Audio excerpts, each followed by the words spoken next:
Discovery.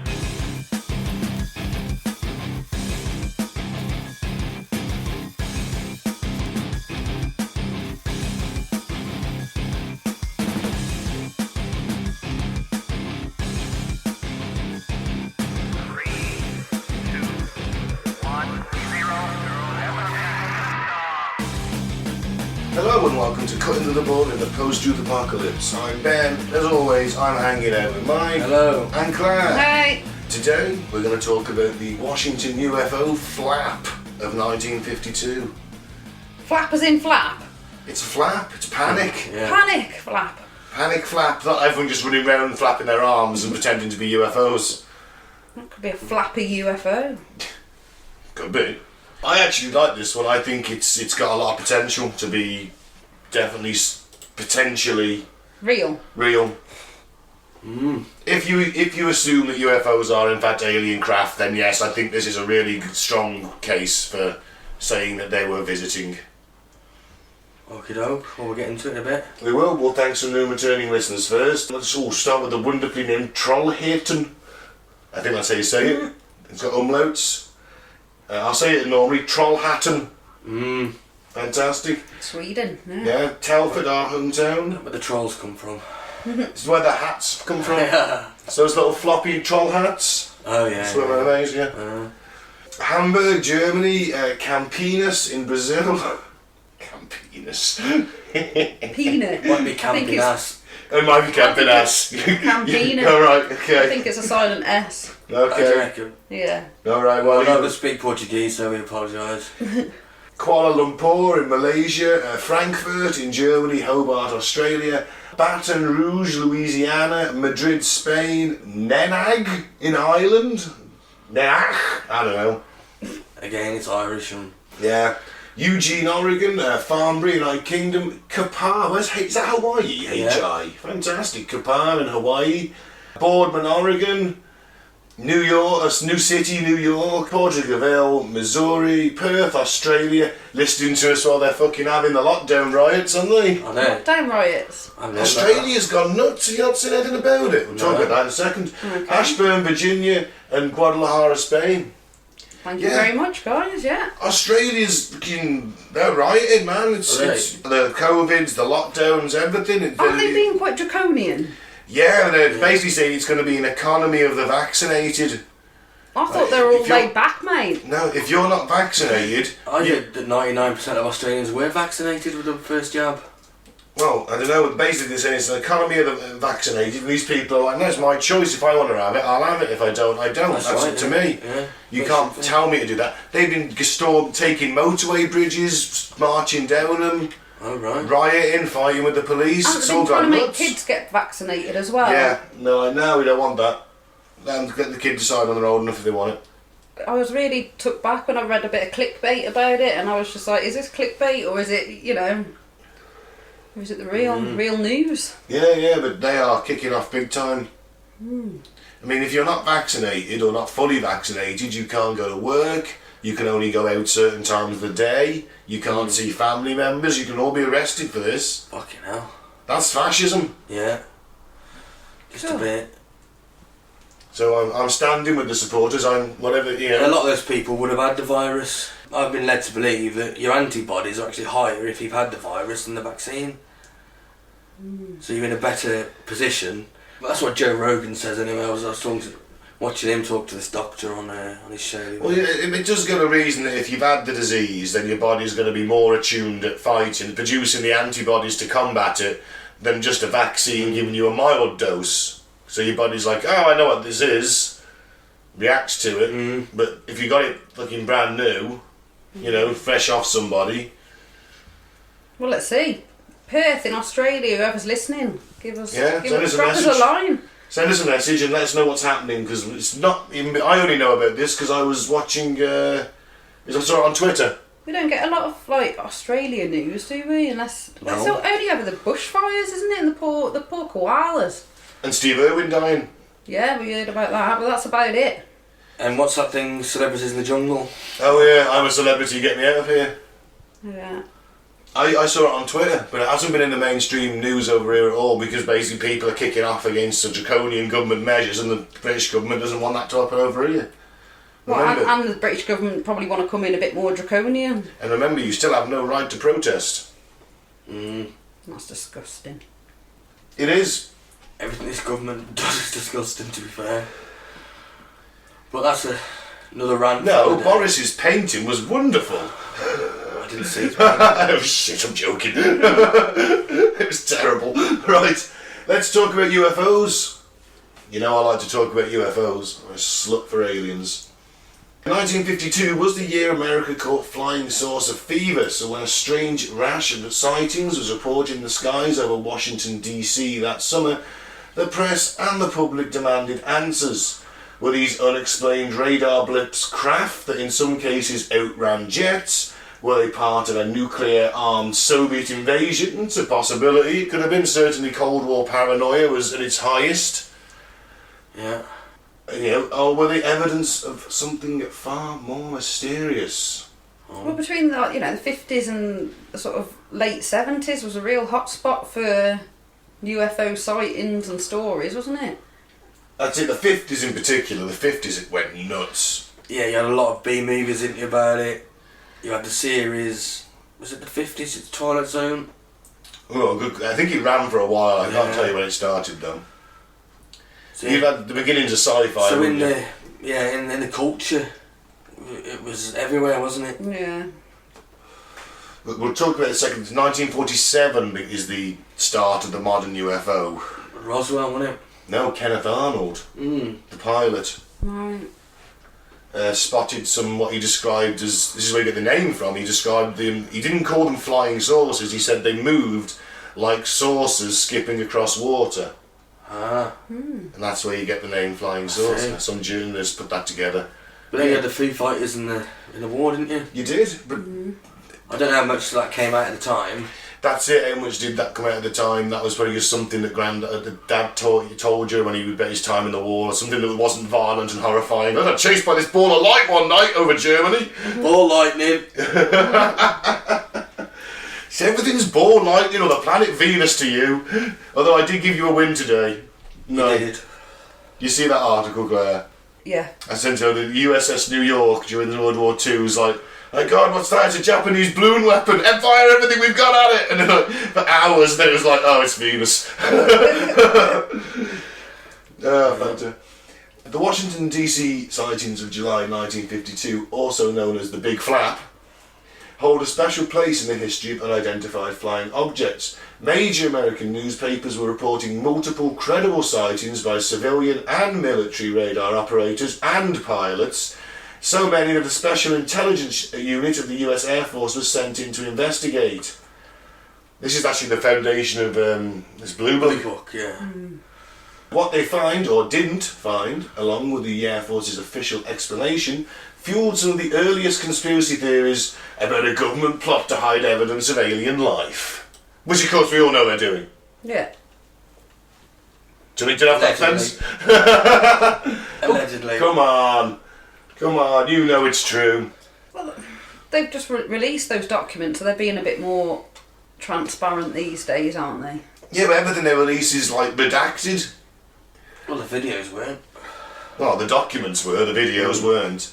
And if there's documents about it, they've been looking into it, so, you know. Well, we know they've been looking into it. Oh, they've admitted that themselves. What they won't tell us is that Eisenhower met the Nordics and the Greys in 1953 and had a secret meeting where the Nordics offered to say, we'll basically end disease, war and poverty on your planet if you give up your nukes. And he went, no. And then the Greys turned up and said, we'll give you limited tech, you can back engineer it, it's still like 50 years ahead of where you are, and we want to abduct and probe people. And he went, yeah, alright. Yeah, I don't know if I believe that. It's true, man. It's my favourite alien conspiracy theory. It ties in with the time period as well as all the sightings and. Well, it might do, but I need a lot more proof for that, man. That is massive, isn't it? How would you explain the technology jumps from the 50s to now? We spent hundreds of years trotting around on horses.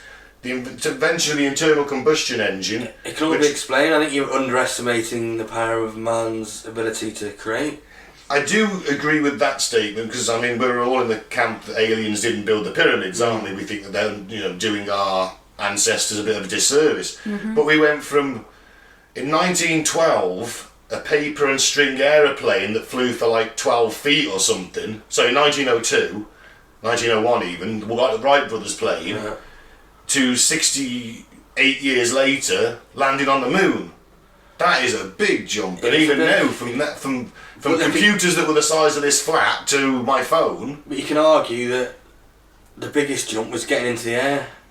That took us 10,000 years. Yeah. Unless you're Icarus. As soon as you can get into the air, then you can do satellites, and then when you got satellites, then you can do communication. Everyone needs a phone, so on and so forth. Yeah. I still think it's a lot of leaps, man. I think we had some maybe stuff to back engineer, or just like a little bit of a nudge to maybe put the research in another direction. I think we had. Then we had the deal, and they're probing people under government legality. They finished all the probing. We can only learn so much from the probing of Uranus, is there? Now it all started, as I said, in 1947 when a search and rescue pilot named Kenneth Arnold reported 9 saucer-like things flying like geese in a diagonal chain-like line at speeds exceeding 1,000 miles an hour near Mount Rainier in Washington State.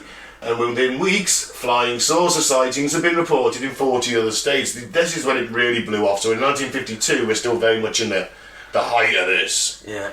I mean, Roswell was 47 as well. This was just before. And what it is, yes, I know he may well have seen a flock of geese with the sun reflecting off them because of the angle he's at. They could have not looked like geese, right? Yeah. That is a strong contender for that. The main argument in his defence is well, he was a trained pilot, and I think he was a wartime pilot as well. He was now a search and rescue pilot, and he did the calculations that they're going 1,000 miles an hour based on his own speed, which probably would have been a couple of 100 miles an hour. It must be some kind of pilot maths where you can figure out the speed or something roughly in your own head, but how good is his maths? Well, he's a pilot, so I assume it's reasonable. It's better than mine. I'm sure a fucking dyslexic toddler's got better math skills than me, in all fairness. Doesn't take much. No, it doesn't. In the name of national security, Air Force General Nathan Twining launched Project Sign, originally named Project Saucer, in 1948, the first official military intelligence program to collect information on UFO sightings. Its investigators dismissed the vast majority as hoaxes or misidentifications of known aircraft or natural phenomena, and that is probably quite accurate. Yeah. That's no cover-up. You know what the most commonly reported UFO in the sky is? A bit of sort of light, I think, just light sorcery, sort of... Light sorcery? Light sorcery! Oh, the light wizards are back! I thought we beat them back in 76. Light, but balls of light, Ball lightning? No, ball lightning! There's a UFO and, phenomenons group on Facebook, and sometimes people are putting up little, pictures of light. Orbs and... Well... Do you want to throw a guess? It's the moon? It is. It's the moon. Genuinely, people stumbling home, pissed, look up in the sky, oh my god, it's a UFO! Fuck. Phone the police. Phone the police, report UFO, it's the fucking moon. What? Yeah, moon or Venus are the most common. I think, we can say, 97%. I'd go higher, 99. Really? Yeah, 99% I think of people misidentifying stuff. Or secret military aircraft. Yeah. But then again, like I've always said, it only needs one of them sightings to be an alien craft or whatever. Do you know what I mean? Out of all them millions and millions of sightings, it only takes one. Yeah. So Yeah. The odds have to be in favour, don't they?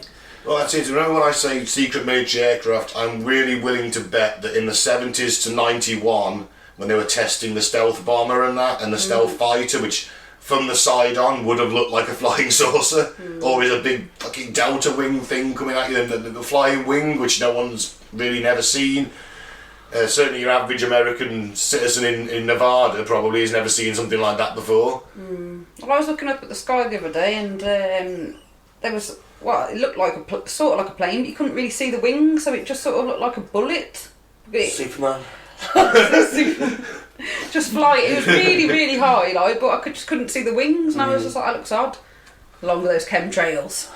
Did it have chemtrails coming at the back of it? It had stopped momentarily. It stopped spraying at it? Yeah, it stopped spraying. I watched it though until it started again. I was just like, here we go. Oh, is that over me? I better get inside. It was cross-hatch, noughts and I want to crosses. breathe in that aluminium and barium particles.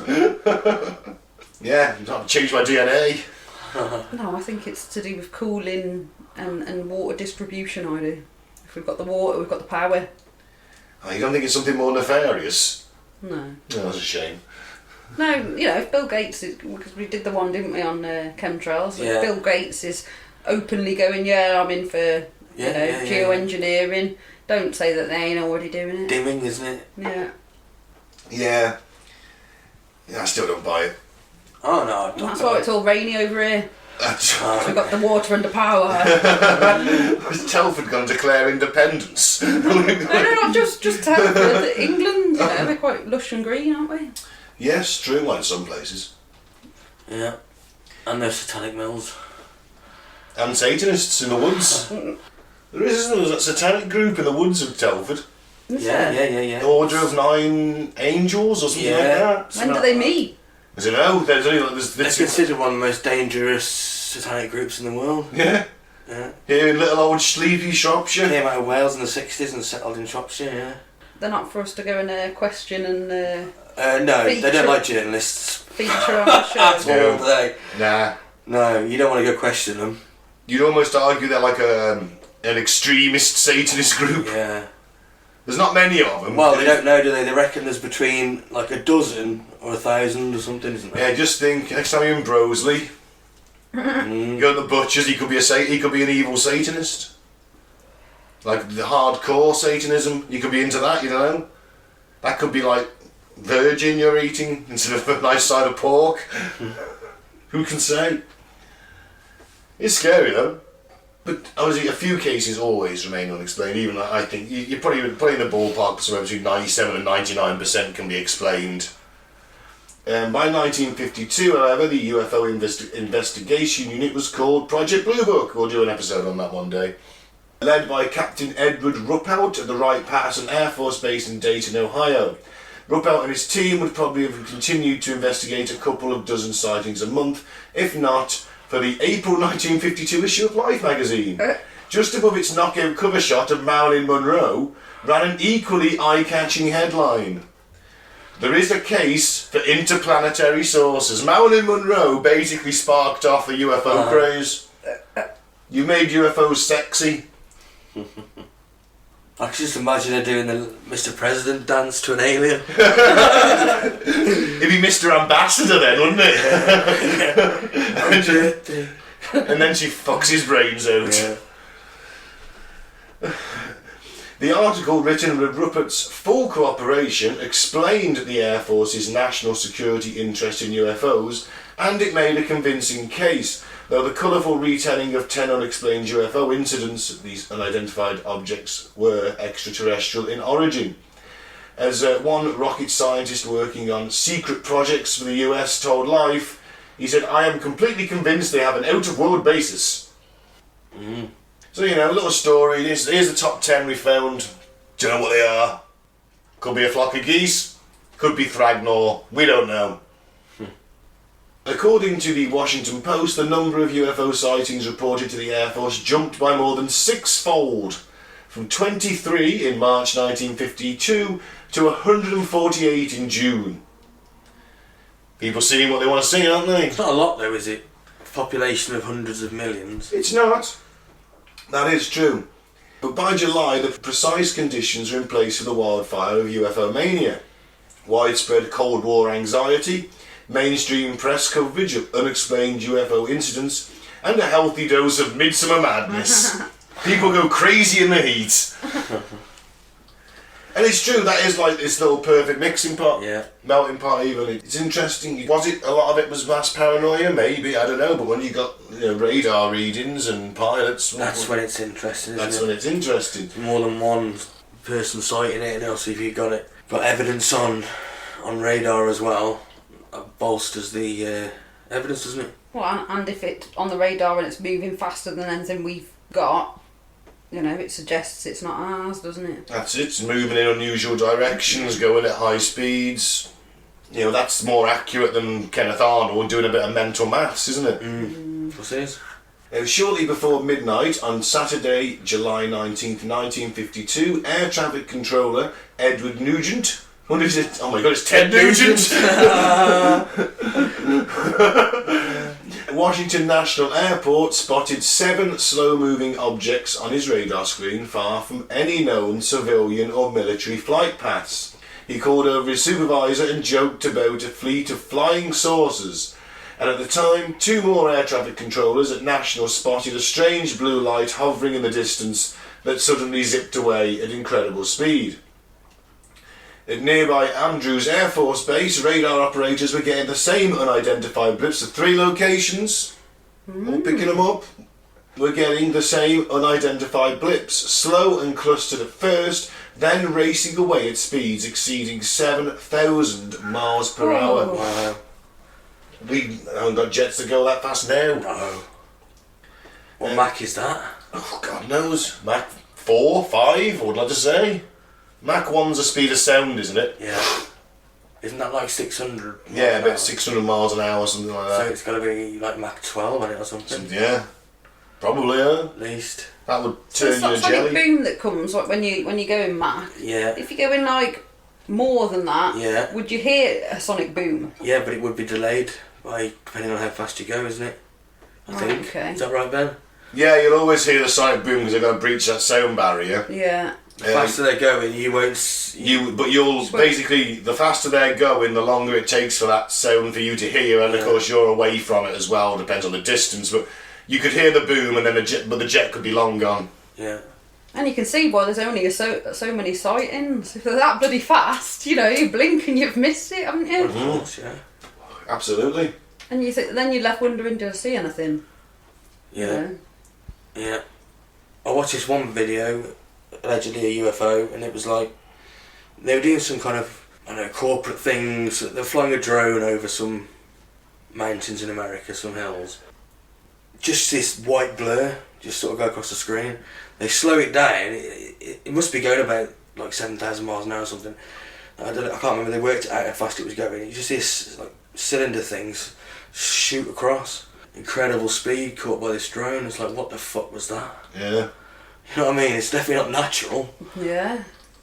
So it's weird, isn't it? It is. I mean, there's more cameras than ever nowadays, and they're of increasing quality. Eventually, something's going to get caught that's actually really credible.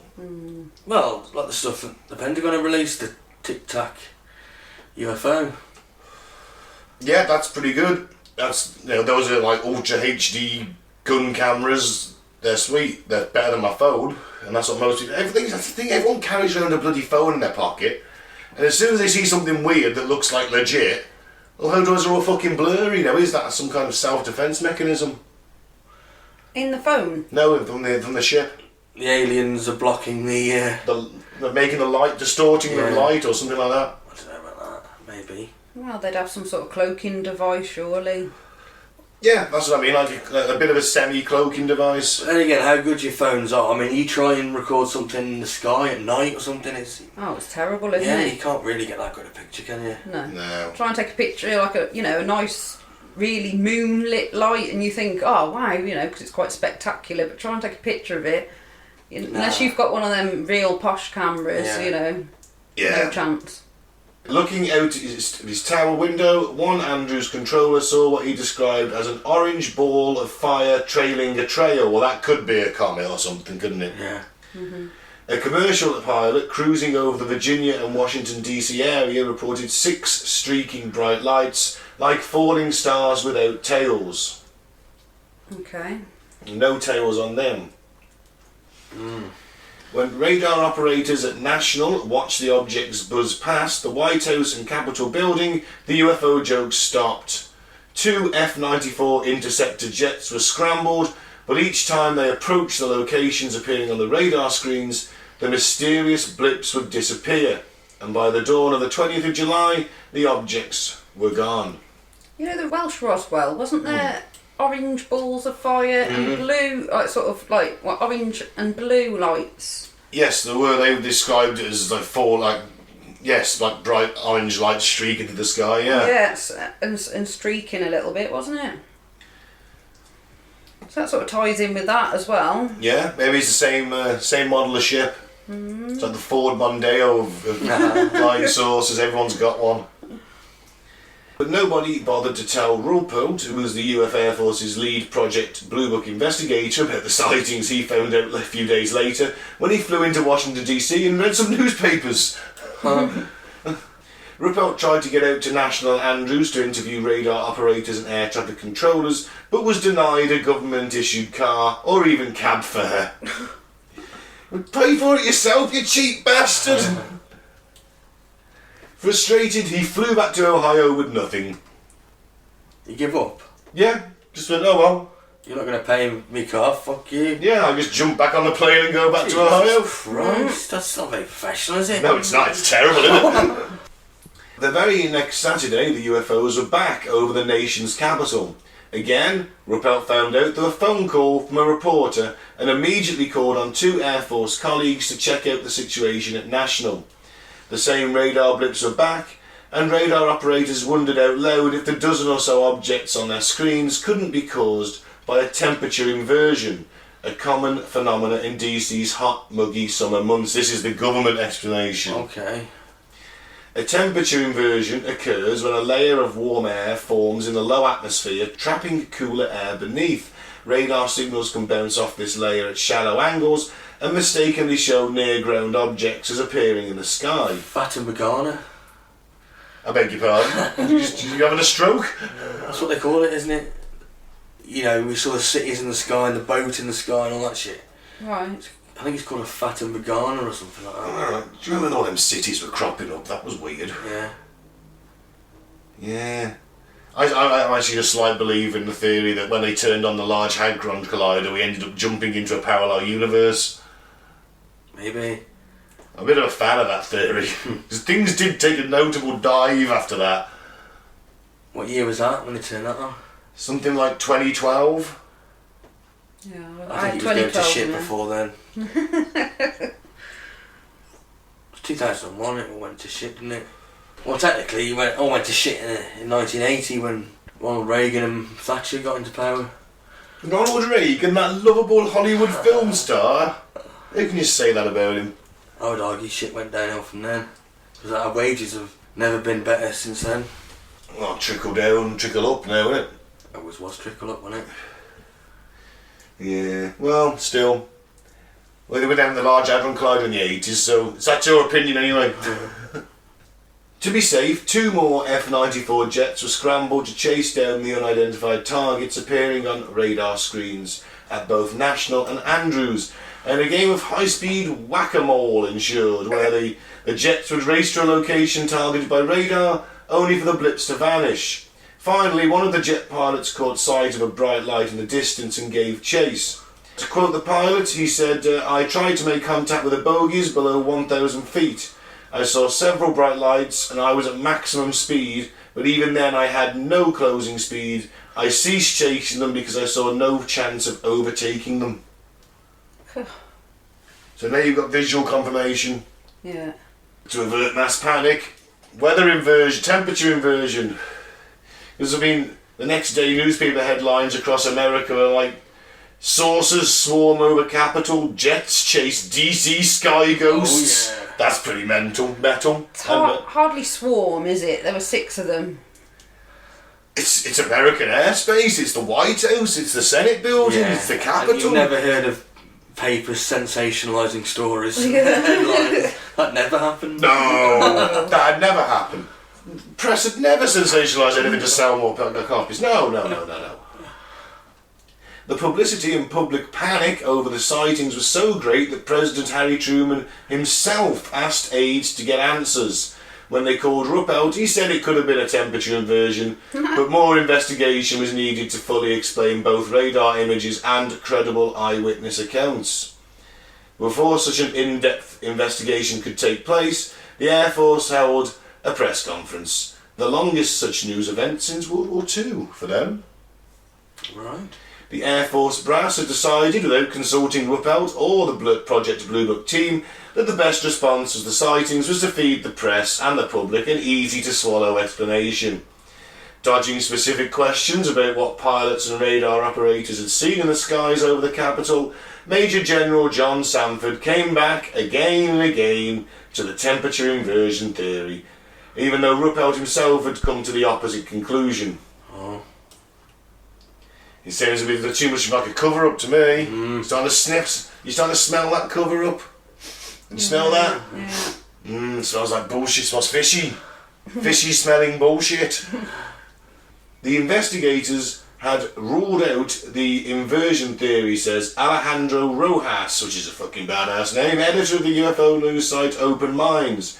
They had examined the situation, and the radar operator said, inversions happen, we know what inversions look like, and this isn't an inversion. Okay. It's not the same thing. And I guess if you're a radar operator in the Washington DC area, and it's built on a swamp, isn't it, Washington? Yeah. So it's quite a muggy place, and you get these inversions, you're going to know what that is. Yeah.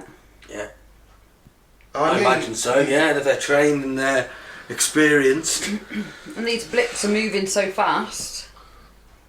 You know. That's it. Right, so it's picking up it's picking up ground-based stuff as stuff in the air, but they're still going 7,000 miles an hour. So how can it be now? To Ruppelt's disappointment, the Air Force's press conference worked exactly as planned. The papers reported the temperature inversion story, and the public largely seemed to accept it because boomers will believe anything the government tells them. Well. No, actually, in all fairness, I mean, this is the greatest generation as well. That's what it is, isn't it? It's the World War II generation. Boomers are kids at this point. You know, I suppose they would have had more trust in the government, wouldn't they? This is the thing, we've lost trust as time goes on. The governments have always been crooked, but people used to trust them more. Yeah, that's what I think. Yeah. So in 1952, you've just come back from smacking Hitler's arse and beating the Japanese. Yeah. And you're like, oh, this country's the greatest in the world, damn it. Why would the government lie to me? Well, because governments lie, but you... Yeah, the governments have also got a monopoly on their propaganda, haven't they? Yeah. Yeah, they've learned from the best. All those Nazis coming over as well, Project Paperclip. In them days, the only way to get other ideas out there was either to write a book, hopefully it gets published. Yeah, or put up a poster. Public speaking. Leaflets, public speaking. But... hope someone interviews you. Cinemas were coming about as well, weren't they?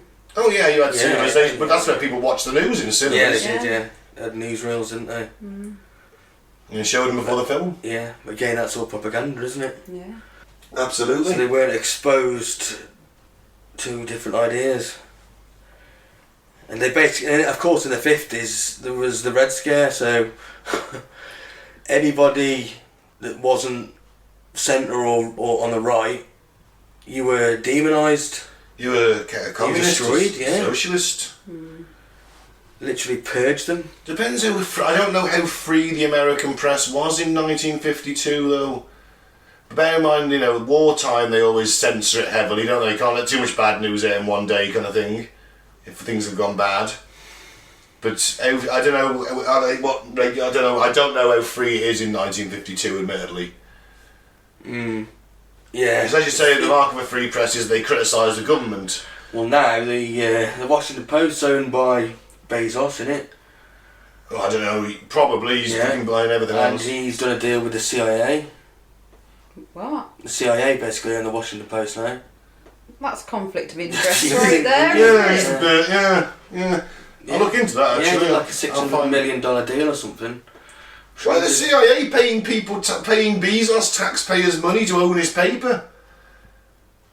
But he did take William Shatner into space. In the cock rocket. In the cock rocket. What better ship for Kirk to be in?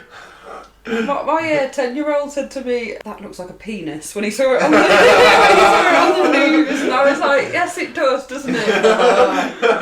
Yes, we've referred to it as the cock rocket. He was quite unclassy about it, Bezos. Did you see the footage of when they touched down?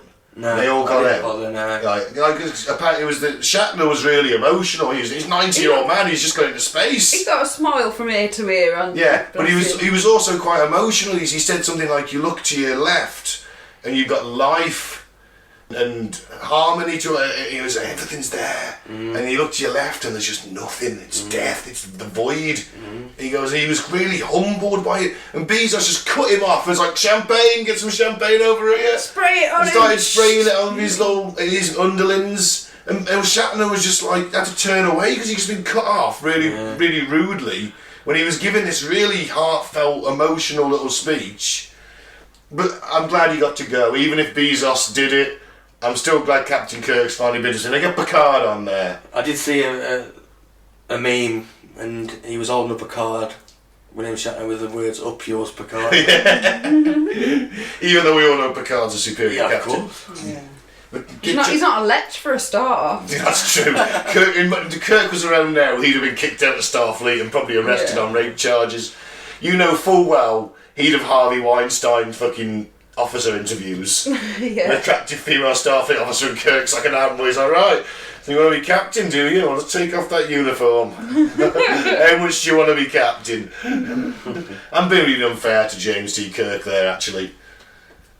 No, you're not. He is a womanizer. Painting him as a Weinstein. He's an intergalactic womanizer. That's a better way to describe it, an intergalactic womanizer. And it was all consensual with Kirk, let's face it. You know, I'm being unfair to him for comedy value. Yeah, I'd still rather be with Picard. More chance of survival. Yeah, that's it. If you're going out there and like on a mission to explore space and that, then I want to come home again. And I think I've got more chance of doing that with Picard in charge and Kirk, who's like, "See them Klingons? We're going to go fuck them." And flies the Enterprise just straight into a fleet of Klingon warbirds. Yeah, I think it depends on my age. At 18, maybe I would have gone with Kirk. Yeah. I can see where you're coming from. But now I can't be bothered. I just want to sit and Just want to do your engineering and have a drink with Picard at night and just talk about, put the world to Play rights. chess with him and Have some intellectual. Are you drinking conversation. Picard's own wine in that I scenario? don't really drink wine, I don't know. But I'll You be wouldn't- having a big fucking biff done on that. I don't think you're allowed to smoke weed in Starfleet, Mike. I wouldn't go there. But in this scenario, in all fairness, where you're sat there with Picard drinking tea or sipping his own wine, you're an officer at that point, so you're a successful person. You're Riker in this scenario. Yeah. I'm sure they're allowed to smoke if they just don't. Recreation in it. It's Yeah, alright. they just don't because I think on the all the series it's been sort of stomped out, hasn't it? So in that sort of scenario, you wouldn't really know what a smoke Well, Star was. Trek's a family show, isn't it? Yeah. Not gonna have. It's people smoking weed. Riker doing his traditional, his patented Riker sit move, and then just sparking up a joint with Picard. I'm sure they did. I must say number 2. I am quite pleased. And let's face it, they would have found some proper good drugs out there. Alien drugs. Man. Oh yeah. Yeah. Oh yeah. Obviously, if you're with Kirk, you're going to be the mad bastard that tries it for the first time. But Picard, it's been tried, tested. He's got the right dose. It's family approved. With Kirk, it's more wild frontier, isn't it? Yeah. Kirk's a bit more like You custard. probably slip it in your drink. Just for a laugh. And you're on duty in the middle of a Your bar and eyes you're like just tripping popping your out balls of your off. head, you're like, Ensign Martin, fire the photon torpedoes and you're just there spazzing out. I can't, it's a cerebral palsy stage.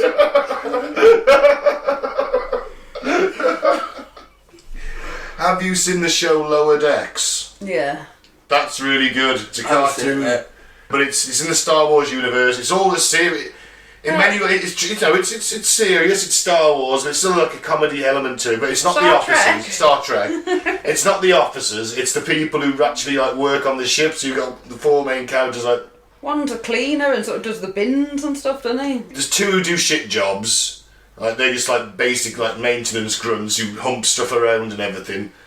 And then you've got a trainee doctor and a trainee engineer, but they just do all the shitty jobs in the in the bowels of the ship, but all the officers like have this privileged life. One of the head of security dies at the end of season 1, doesn't he, in the battle? And Riker turns up as well, it's a spoiler alert.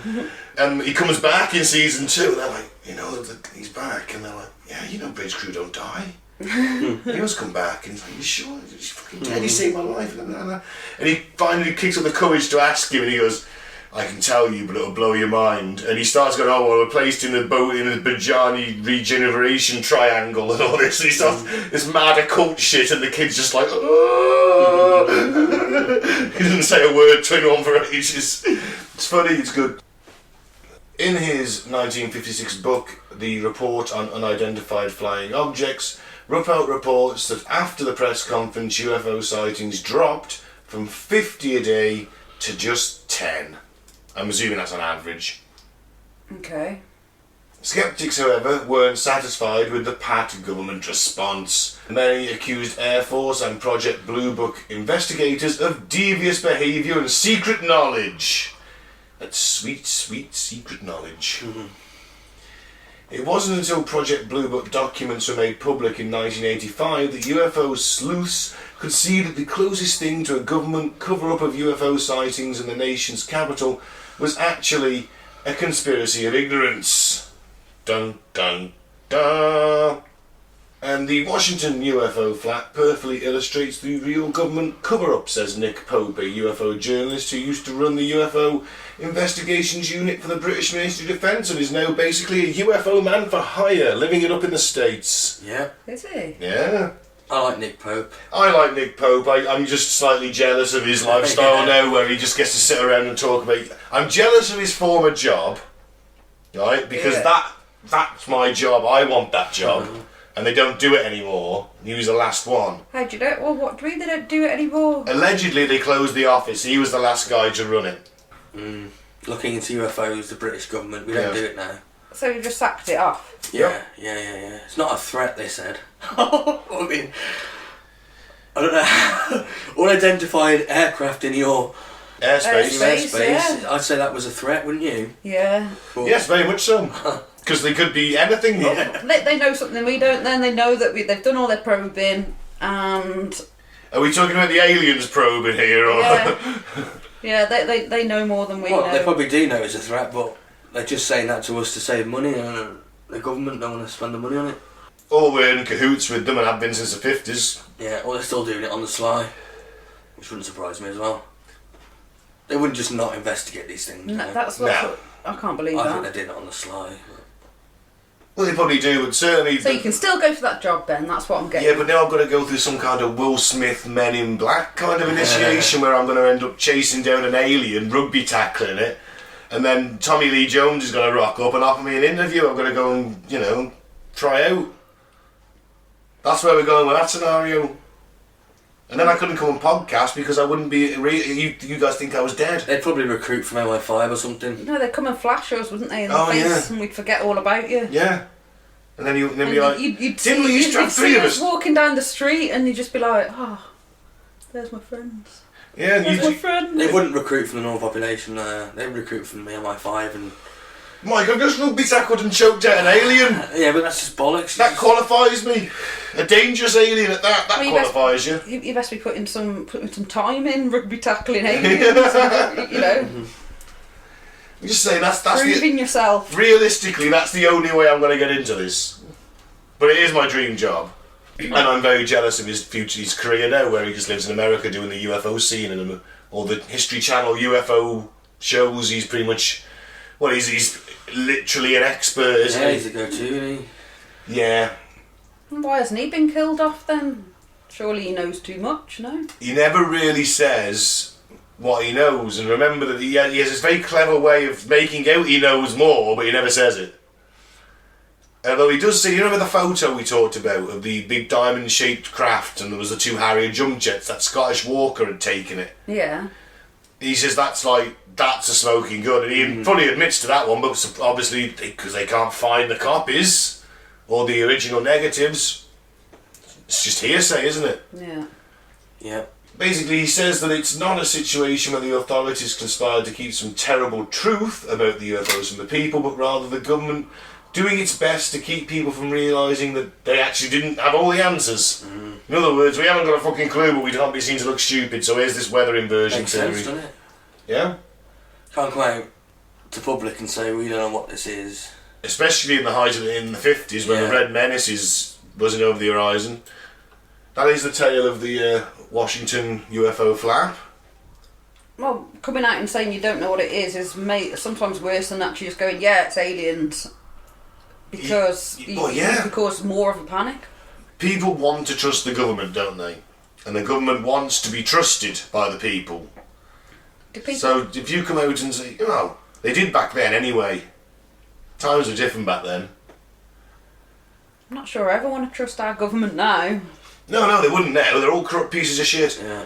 But it's 1952. As we said earlier, you've got the great World War II generation back home there. Yeah, they were more inclined to trust. More inclined to trust. So the government, and of course, they're worried about the communists. You know, it's a worry in the back of some people's minds, and all of a sudden you've got these things buzzing over, and we don't know. And your government comes out and goes, we don't know. They go, well, what if they're Russian? They could be Russian. We don't know they're not Russian. They could be planning to bomb us. I was expecting to see that famous photo of you got The 7, I don't know the one you're on about, 7 glowing balls of light coming over the Capitol building. Is that not the same time? That's something different. No, that's true. Yeah, that's one. Oh, is that the 52 thing? Yeah. Okay. There was just no photo in the article. I thought that was what they were about them. Yeah, I know. Those photographic evidence of these too. Yeah. Yeah.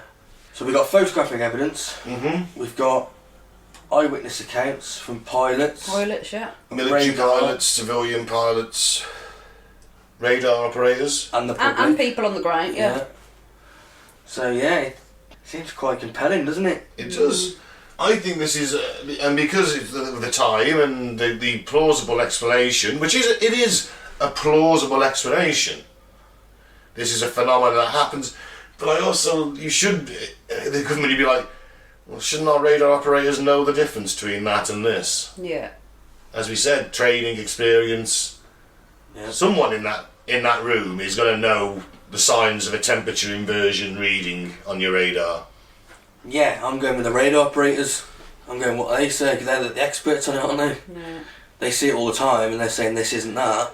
But the US government also know that the Joe public They're is quite gullible anyway. They're gonna, and they're gonna latch on to the best non-UFO explanation, aren't they? And stick with that. Exactly.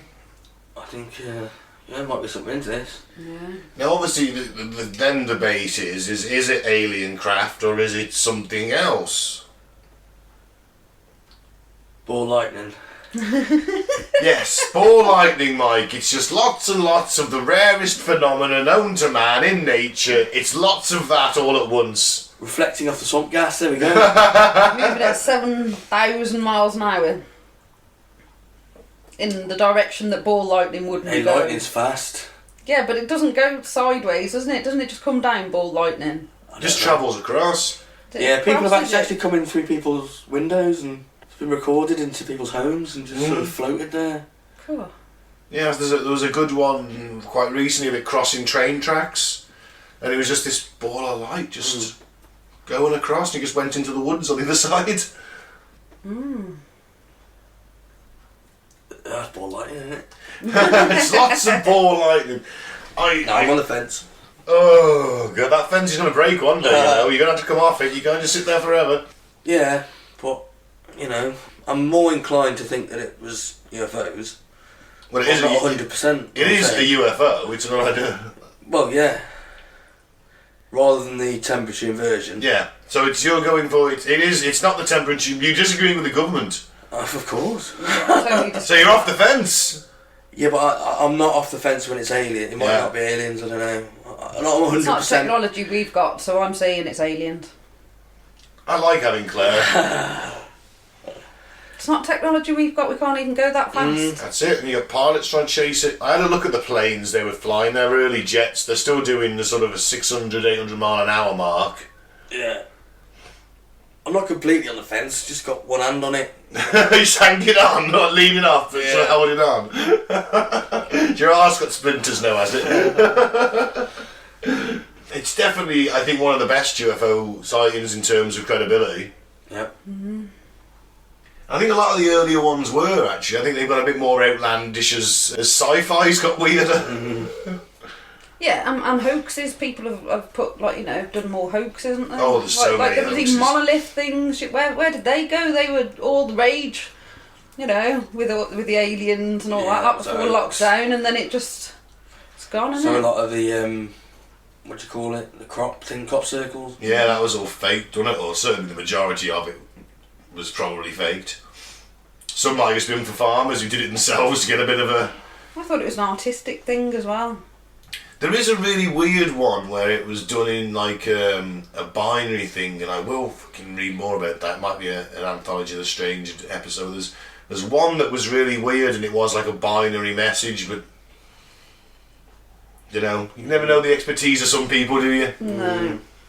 What's the facts? Fucked up facts. Facts, yeah. Jingle, please. Facts, fucked up facts, facts. Thank you. American baseball player Rube Waddell, or Waddell, Could be Woodell.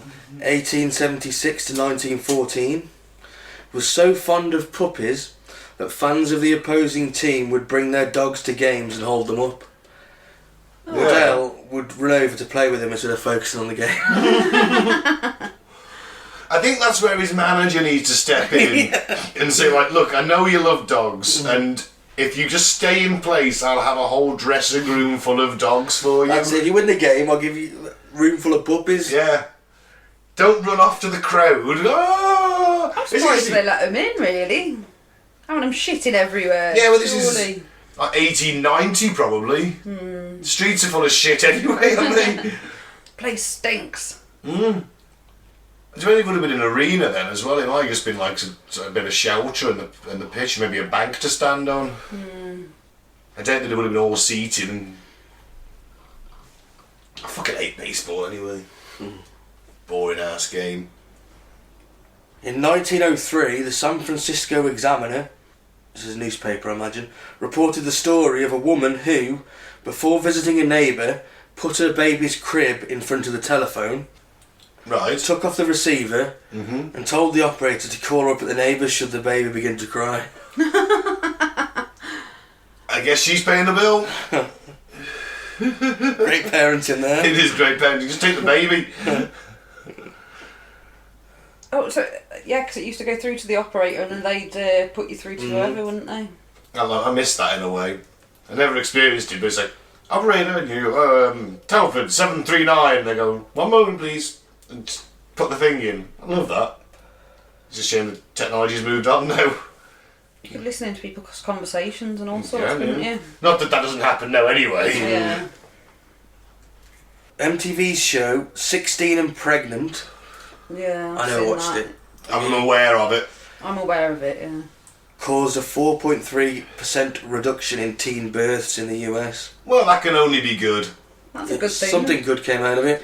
Yeah, because the rest of it was shat. I think it's one of them, because MTV made that inexplicable decision to just stop showing music videos, and that was one of the shows they went with. No way. Didn't One Born Every Minute, I should imagine the America's got one sort of the same or copied the same format as One Born Every Minute. Didn't that come out around the same time as well? That I don't know. I never watched One Born Every Minute. That'll put you off. I never watched that either, so it's... Well, it just showed you loads of ladies just Giving giving birth. birth and stuff, yeah, and what they have to go through. Who's and watching that? It was huge. Millions of people in this country I watched it. want to see someone giving birth. I mean, Oh, but in they my have leisure time. They have the stories and that, like, oh, they met at this age and da I da couldn't da. give two and- shits whether Dave and Debbie met in the fucking Dog and Duck. and he knocked her up one magical night behind Iceland when she was bent over a wheelie bin. I don't care about that. And then I have to watch a fucking vag on telly pushing a kid out. No, I don't want to. I'm not interested in that. Oh no. I just can't think of anything worse. I would gouge my own eyes out and drip lemon juice in the sockets. Well, I think an episode of 16 and Pregnant and an episode of One Born Every Minute for all the kids in year Yeah, to put 7 them would off. be great. Yeah. Yeah.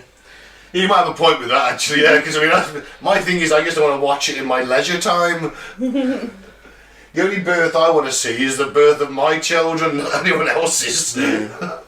What if I get really invested in it? I'm like, oh no, I want to go and meet that baby. What, want to steal the baby? No, meet the baby. I want to steal a baby. We've recorded quite some Baby months will be mine. Alright then, okay. 8 out of 10 of all the languages humans have ever spoken are now extinct. I can believe that. Yeah, there's a lot of different dialects to all different languages, wasn't there? And some we made up. Esperanto. That's true. In Latin, there's all the tribal languages and stuff in it. Yeah. And you think that, like, let's see. They get wiped out, don't they? Yeah, wiped out by the Aztecs, tribes. and Yeah. I guess they all had their own language, didn't they? Yeah, that's true. And of course, Latin's dead. That's the most famous one, isn't it? There's only paedophiles speak Latin now. Is it? Yeah, well, they're all priests, aren't they? I thought you meant Tory MPs. No, well, They all speak Latin as well, don't they? They went to yeah, that's public true. school. Yeah. Why do they call them public schools when they're clearly not? They're private schools, aren't they? They call ETA public schools, aren't they? Well, it is open to the general public. You've just got to have loads of money to get in. Yeah. They do accept some poor people now and again as well, I remember. Yeah, occasionally. Scholarships or something, but not many. No. You can talk, you grammar school boy. You old Novaportian. You're part of the old school Thai network yourself. I am. Surprised you're not working in a bank fucking over the Amazon rainforest. Selling guns to the Saudis or something. No, I rejected them and they rejected me, Ben.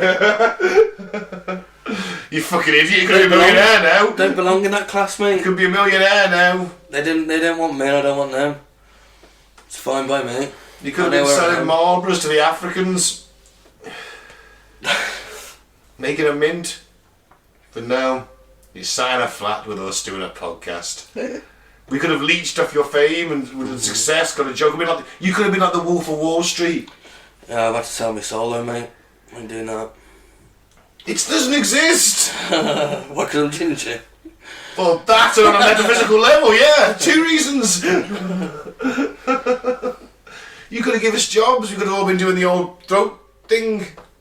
Tapping the chest. Making noises like Wolf of Wall Street. Yeah, Wolf of Wall Street style. You could have been selling fucking penny shares and taking 50% of the commission.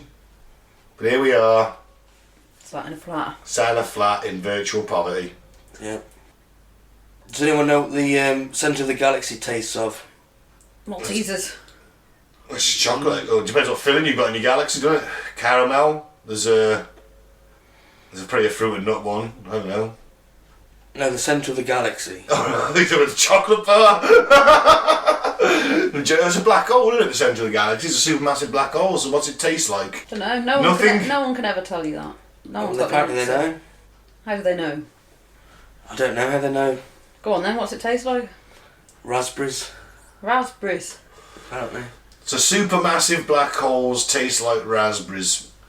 It's important information to remember that if you are getting sucked into a supermassive black hole and you don't like the taste of raspberries, then keep your helmet on.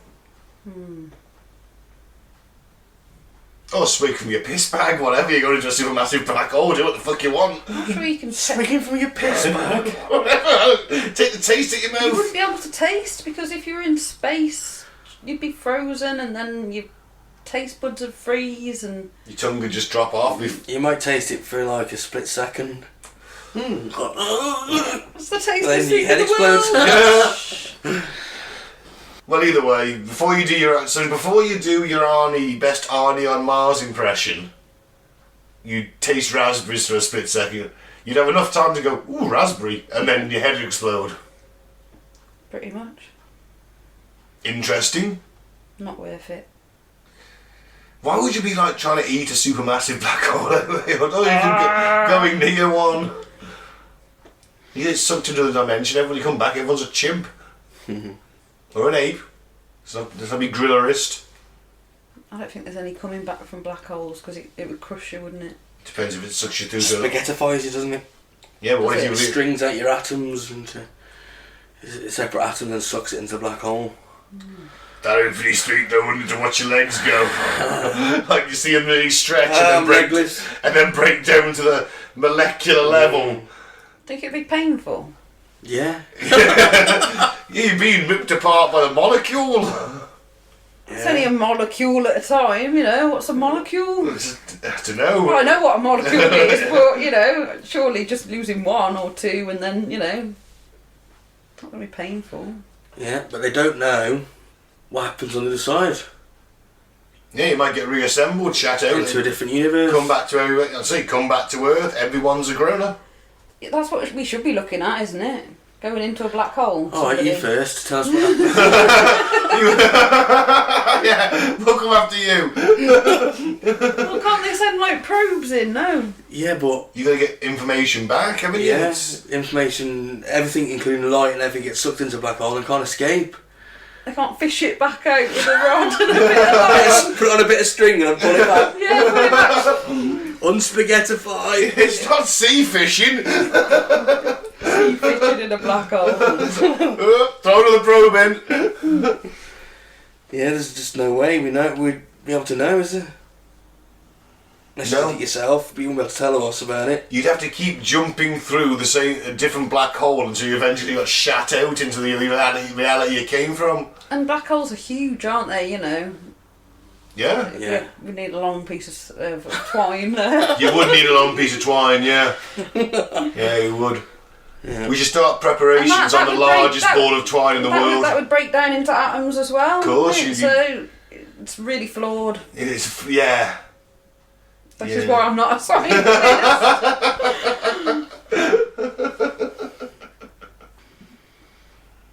In 2019, the founder of the Apostrophe Protection Society... He sounds an interesting chap. He brought the organisation to a full stop. Oh, I bet he was called Nigel and he corrected everyone's grammar on Facebook. Well, he gave up apparently. He declared their work was futile. Grammar has been chucked out the window though, hasn't it? It has. Me and my friend had a discussion about it the other day and it hurts my head reading some people's posts. Especially if it's a long drawn out one. Yeah. With a bit of a story, with no grammar at all. It's a ramble in your head, isn't it? Yeah. I find that text and Facebook and stuff like that, my grammar goes out the window. But if I'm writing something, physically writing, I put the grammar in. Put the full stops, punctuations, or I do that then, but I don't do it in text. If I'm typing something, then obviously, same as writing, it goes in.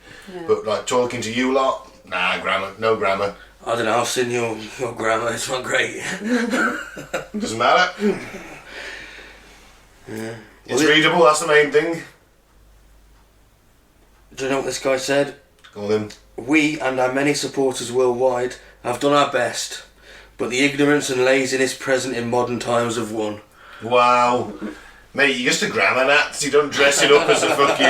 I was launching a crusade to protect the apostrophe. Fuck off with your apostrophes is what I say. Stick 'em where the sun don't shine, you twat. Don't tell people how to write. Or do, teach them that, but don't, then inform... if they want to write different language evolves. It all evolves. Eventually it's got to. Think we need what Claire says, it's easier to read, we do need a isn't full it? stop here and there. It's more, it's if anything, it's just courtesy towards the reader. Yeah. I never looked at it like that, actually. Maybe I'll try and improve my grammar. You don't really put out very long posts, so, your grammar... I don't actually post anything, to be fair to her. Exactly, so... It's neither here nor there. It's when people put out big stories and you're trying to read them and, Yeah. be nosy on Facebook at somebody's big story on Telford News or Telford Community Group. Probably bitching and moaning about some dog shit left somewhere or something. Probably. Or crackheads. Yeah. In 1961, Dr. Leonid Rodgazov was working in Antarctica when he developed appendicitis. That's a shitter. As he was the only medical professional on site, he had to perform his own appendectomy. Oh, fuck me. Oh. Oh. And now most doctors who winter over in Antarctica are required to have their appendix removed beforehand. Interesting. God, you'd have had to do that with local anaesthetic. Yeah. Or and then talk someone through it. He did it himself. Oh, fucking hell. You'd make an incision below your rib cage, wouldn't you? And, you know... Yeah, you can see, can't you? So you can do it. Yeah, or you'd put a mirror above you, wouldn't you? I don't fancy God, that, imagine... though. I wouldn't like to do it in a mirror. I've dyed my hair in the mirror, let alone taking an appendix out in the mirror. Fuck! Just move that scalpel the wrong way in the mirror and... Oh shit, I've just taken my spleen out!